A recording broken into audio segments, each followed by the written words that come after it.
So, thank you very much. Very happy to be here this morning.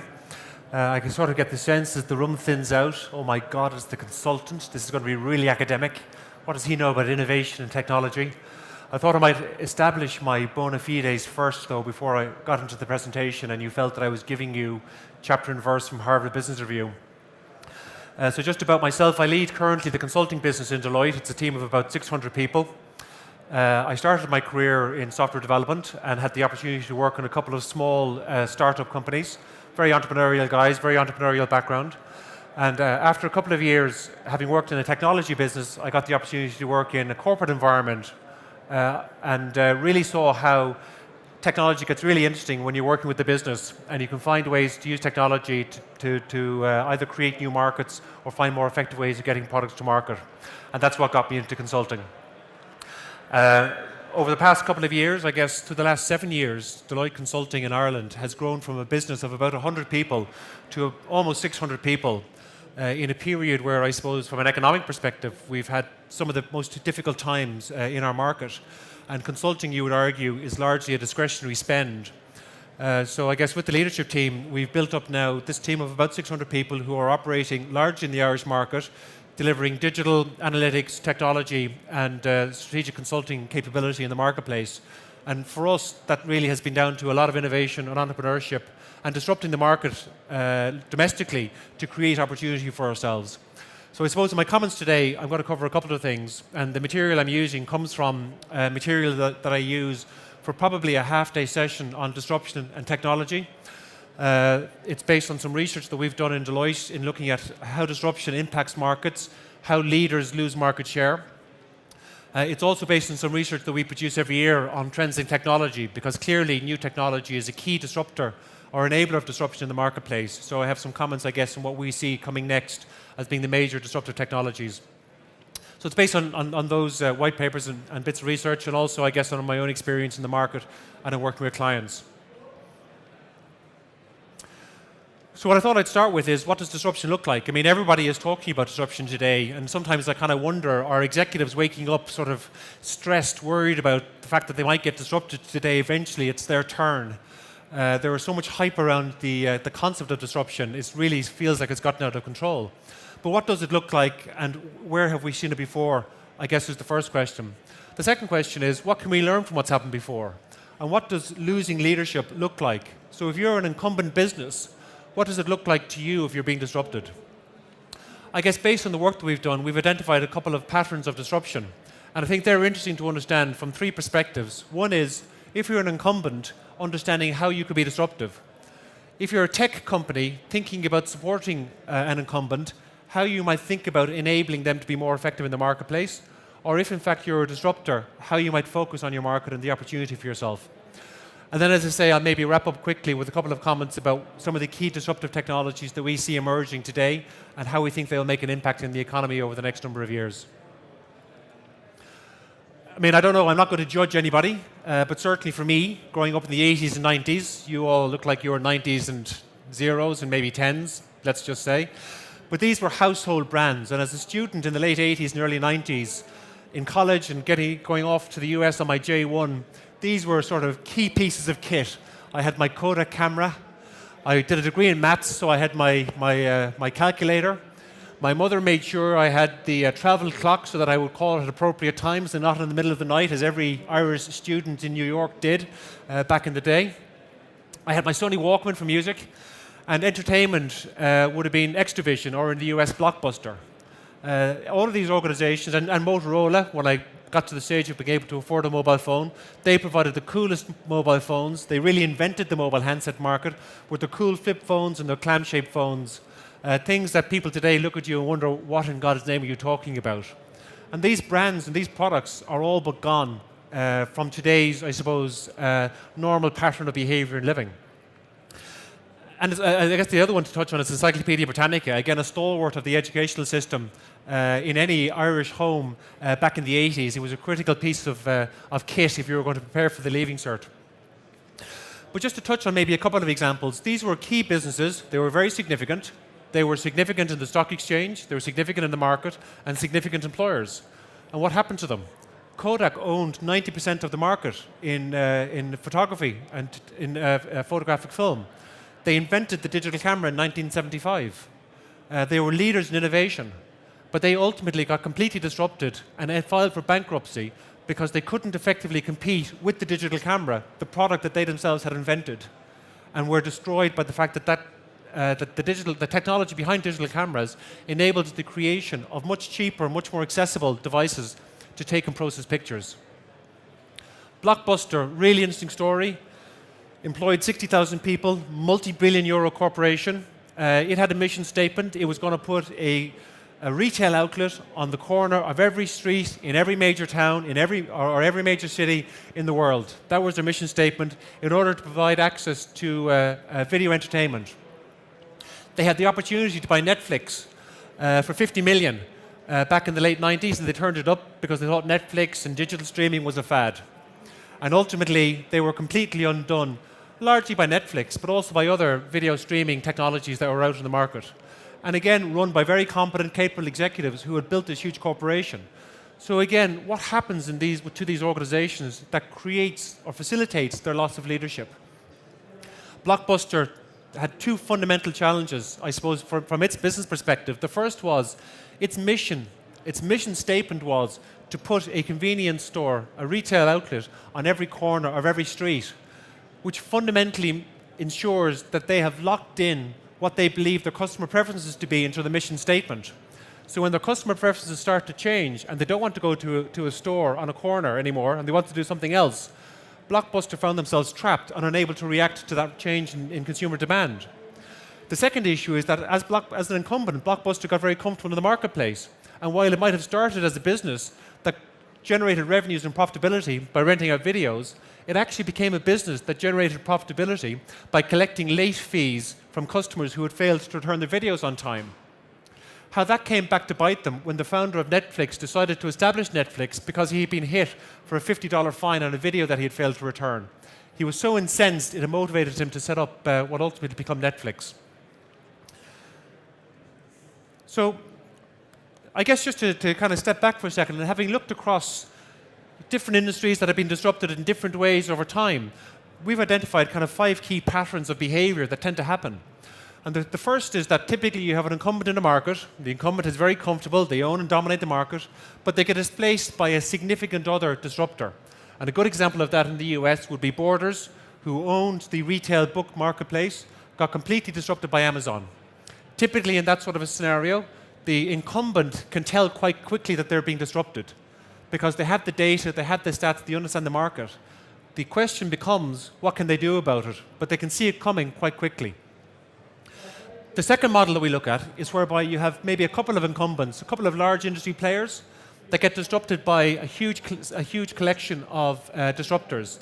And a good example of that is the music industry. If you went back to the late 90s, 80% of licensed music was effectively managed or controlled by 4 major labels. And over time, small indie and digital labels established themselves as disruptors and very quickly owned 30% of the marketplace and disrupted totally that market in a way in which the established players, again, it took them a bit longer to identify what had happened, but were unable to react. The third example is where you have a new entrant that comes into the marketplace, and what it does is it actually allows the incumbent to retain its market, and it creates a new adjacent market, or disrupts the market in such a way that what the incumbent gets to hold on to becomes so small and so irrelevant, it eventually disappears. And a good example of that is if you look at the classified ads market in the US. That used to be a huge business for newspapers and magazines. Craigslist comes along, offers it for free.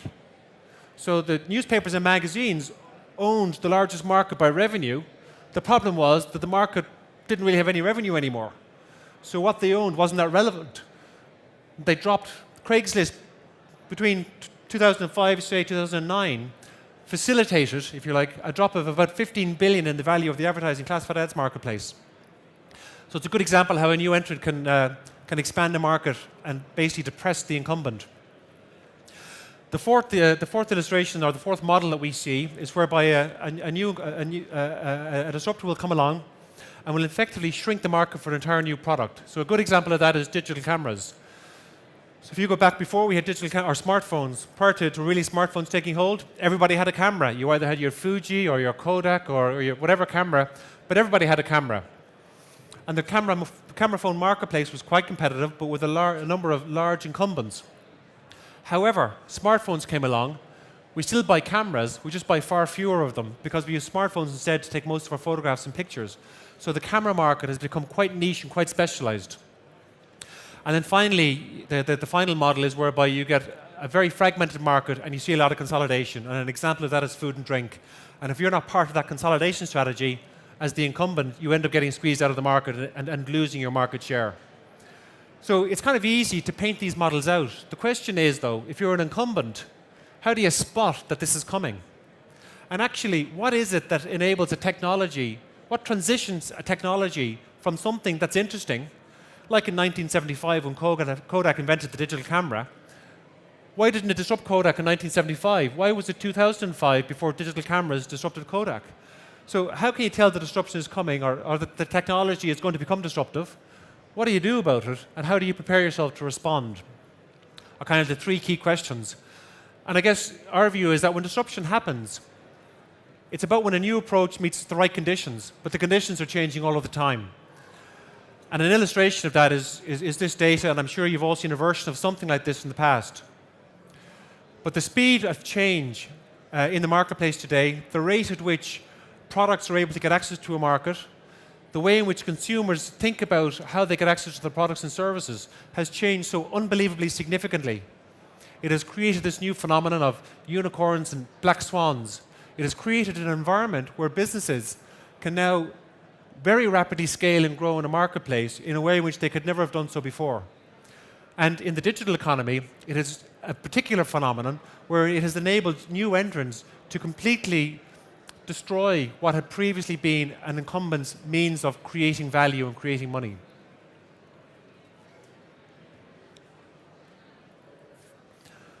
So how does all this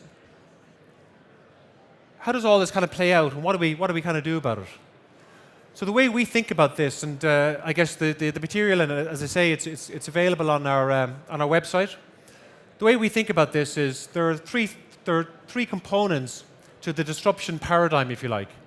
The first is, what are the conditions? What's the market environment? The second is, what's the catalyst? What's changed? And the third is, how can incumbents respond?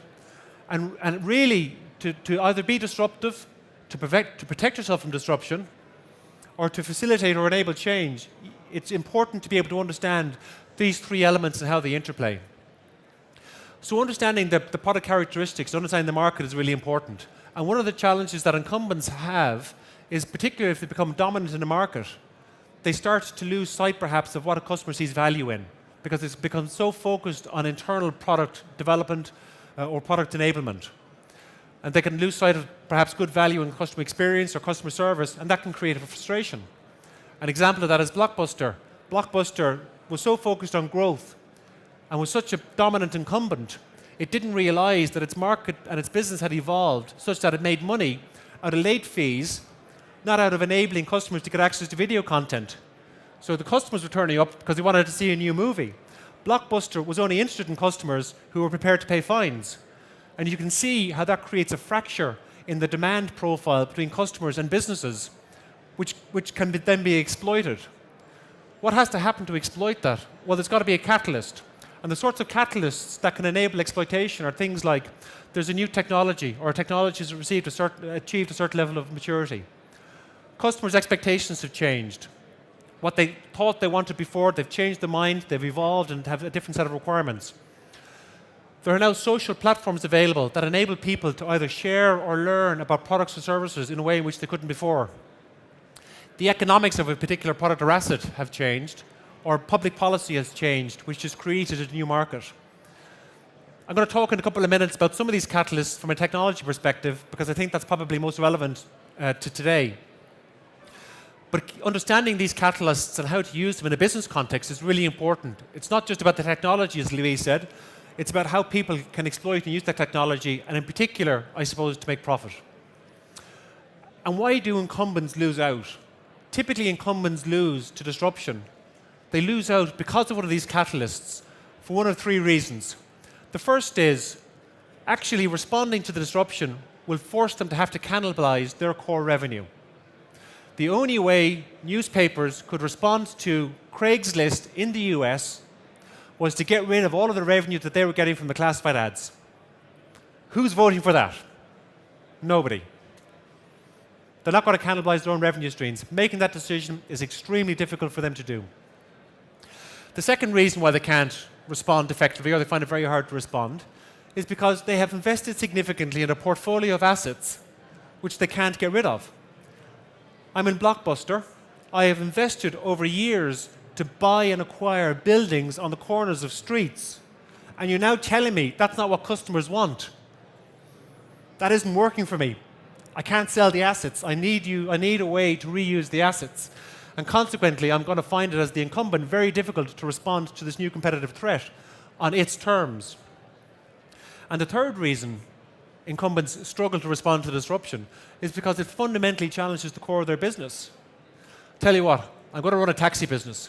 You need two things. You're going to run a taxi business. You need cars and you need a call center. If you're going to run a good taxi business, I've been doing taxis all my life, they're the two things you've got to have.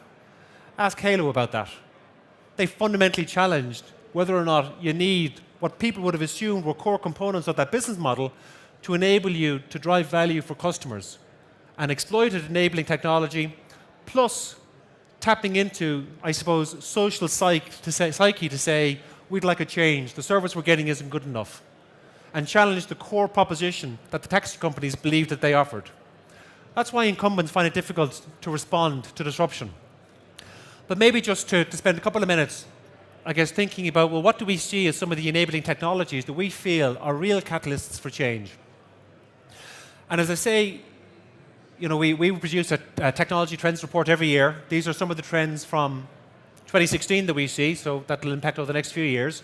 There are some that we picked up last year and the year before that are still relevant, but just to maybe touch on a few for today. So the four, and I think there are 8 trends in the report, but the 4 I was going to just touch on were blockchain, augmented and virtual reality, Internet of Things, and autonomic platforms, which is really one for the techies in the audience, which I am. So maybe just to start, first of all, blockchain. Blockchain is a mechanism, I'm not going to go through the definition, but it's a mechanism to facilitate the secure exchange of data in a public environment. And probably most famously known because it's the technology that sits behind Bitcoin. We think it's going to be huge. We think this is going to be enormously disruptive. It's probably seen as being very disruptive in financial services and in banking. And 2 years ago, we ran a technology talent competition in universities, and a couple of second-year students had built a prototype on blockchain that facilitated the transfer of money from Ireland to the Philippines in a 2-hour window for a absolute fraction of the cost of any of the commercial money transfer agencies today. A couple of second-year students, absolutely phenomenal. We think this technology is going to be huge. It's not just going to be for banks and financial services. It's going to be whenever two parties want to exchange secure documents, concert tickets, contracts, whatever. We're so convinced by this, we've established and we have today announced an investment in a development centre around blockchain which will support, from a Deloitte perspective, all of EMEA. It's going to be based in Dublin, something we're kind of very excited about. And we're going to be bringing European, particularly banks, to Dublin to help them to think about how they can use blockchain technology to prevent themselves from being disrupted and to use this technology within their own businesses. But certainly we see this as being significant over the next number of years. The next one I wanted to touch on, and I've harboured a fancy that this is going to be significant for a number of years, I suppose, since Microsoft first released the Xbox, and whether it was the Wii or the Xbox, and we were all sort of dancing in front of our TV screens and watching ourselves move in an augmented environment. Augmented and virtual reality is only the tip of the iceberg in terms of its use in a non-gaming professional context. We're already seeing it whereby people are using it for training and simulation. We're seeing it where heavy industry businesses are using it to better equip their engineers. So you've got telecoms engineers, for example, who are going out to look at equipment or masts. They're using augmented reality to overlay data onto what they're seeing in their physical environment to better enable them to work out what steps they need to take in an environment where they're quite physically constrained, perhaps they're at a physical height, they don't have access to a lot of tools, they need both of their hands available to them. So we see this as being a significant disruptor, particularly, I suppose, in a professional environment over the next number of years. The next one is the Internet of Things, and absolutely that's been around for quite some time. I think the key thing for us here is how the Internet of Things is going to be deployed in particular environments. So when I get into my car and I go to drive into town, that my car is going to tell me what route to take, where I can park it, that the traffic management system is going to, in real time, adjust the flow of traffic through the city based on what it understands all of the cars are trying to do and where they're trying to go, and will try to direct traffic in real time, changing the light systems, changing the directions of streets to facilitate commuters moving around the city as easily as possible. In Holland, we've built a new building for Deloitte have. It's got 28,000 sensors in it. It basically understands who's in the building, what they're doing, and where they are. And it controls the use of resources, heat, light, and electricity, plus consumables, food, water, stationery, etc., based on who's in the building and what part of the building they're in on any particular day. I'm getting waved at the end. I'll skip over autonomic platforms, but it's one for the techies. It's really about thinking about how you can build really super scalable systems. Final slide. How can you expect the unexpected threats that can devastate your business? Being deliberate in how you plan for that, we think, is really important. Disruption is going to happen when a particular approach meets the right conditions. Understanding the conditions in your industry is really important. Incumbents will always act in a way that is rational for their business and how they have created that business model. That may not be how the environment is thinking about its requirements. And finally, enabling tech is a really important catalyst. And I've touched quickly on some of the trends we think are going to be significant in that regard. I'm going to be hauled off the stage, but we're at stand 90. Very happy to take any questions or follow up on discussion. And also for the SMEs in the business and tech companies thinking about R&D or investments in IP, that's something that we can specifically help you with, and the guys are at stand 90. Thank you very much.